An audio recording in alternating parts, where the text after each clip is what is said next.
Ddala olunaku akeedde ezaggulwa omwezi guno ddukadduka abadde taggwa mu kibuga Kampala olw'ezimu ku zino obutaggulwa ate ng'endala bannyini bizimbe baagaana okuggulawo olw'ebisale oba renti ow'emyezi 4 gye babanja abasuubuzi ababadde bakolera mu maduuka gano. Wabula abasuubuzi babadde bakalambira nti ensimbi zino si baakuzisasula kubanga babadde tebakolera mu akeedi zino ate nga ne bannannyini bizimbe embeera ebaddewo babadde bagiraba.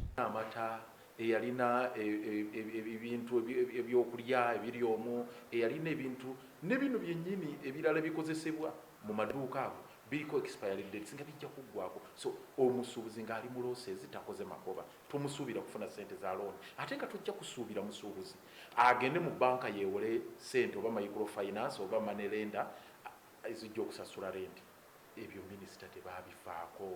Enkya ya leero ddukadduka azzeemu oluvannyuma lw'omu ku basuubuzi bano okukeera ng'edduuka lye lyamenyeddwa mu ngeri etali nnambulukufu era ng'ono ne banne balumiriza nti landiroodi alina ky'amanyi ku nsonga eno wabula ng'enzigi zino zaasaliddwa busalwa ekintu ekiraga nti kyabadde kiteeketeeke bulungi. Edduuka erimenyeddwa lya ssentebe w'abasuubuzi abeeyita aba New Generation John Kabanda ono ng'alumiriza nti landiroodi we ow'ekizimbe ekya Nana Center yali emabega w'okumenya edduuka lye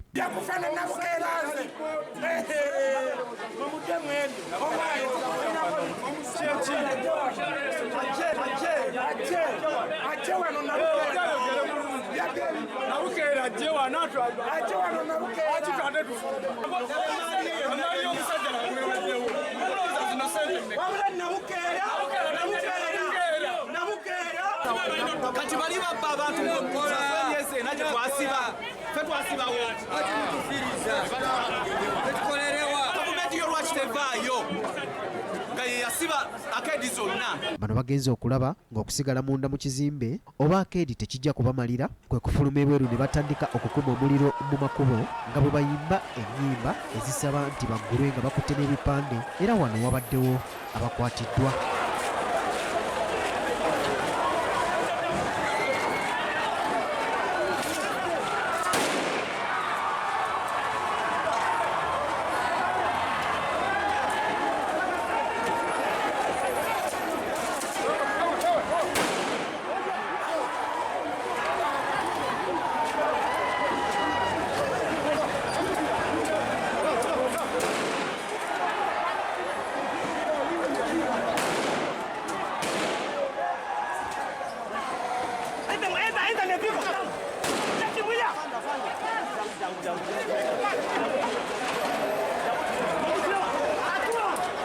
Bakira obwedda waliwo omusirikale agumye abantu okuggulawo bakole oluvannyuma lw'abamu okwekalakaasa era nga abasirikale babadde bayiriddwa bangi kyokka mu ngeri y'okuzikiza omuliro ate ow'ekimotoka eky'amazzi ekya poliisi agakubye mu maduuka gano olwo ensasa geneddamu. Kyokka zibadde teziri busa Godfrey Katongole atwala ekibiina kya Kata nga kino kye kyabo abasuubuzi abapangisa mu zaakeedi n'atuuka era wano poliisi temubandazizza n'emukwata ekireetedde abamu okuva mu mbeera ne batandika okukasukira poliisi amayinja naye bw'etyo neyanikuza amasasi. Amyuka omwogezi wa poliisi mu Kampala n'emirirano Luke Oweyesigire atubuulidde nti abantu 6 batemeza mabega wa mitayimbwa nga bakuggulwako emisango gy'okukuma mu bannaabwe omuliro nga beekalakaasa ku nsonga ezandibadde zisobola okugonjoolwa singa wabaddewo okuteeseganya. Tukutte abantu 6 nga bano kigambibwa bakulembeddwamu Kabanda ne Katongole era nga bano si gwe mulundi ogusoose bakwatira mu mbeera eyo.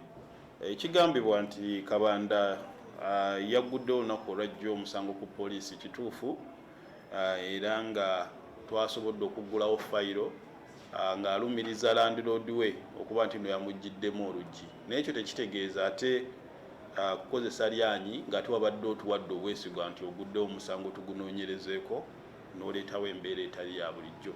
Mark Jackson Kasule, BBS Television, Gambuuze mu ddiiro lyo.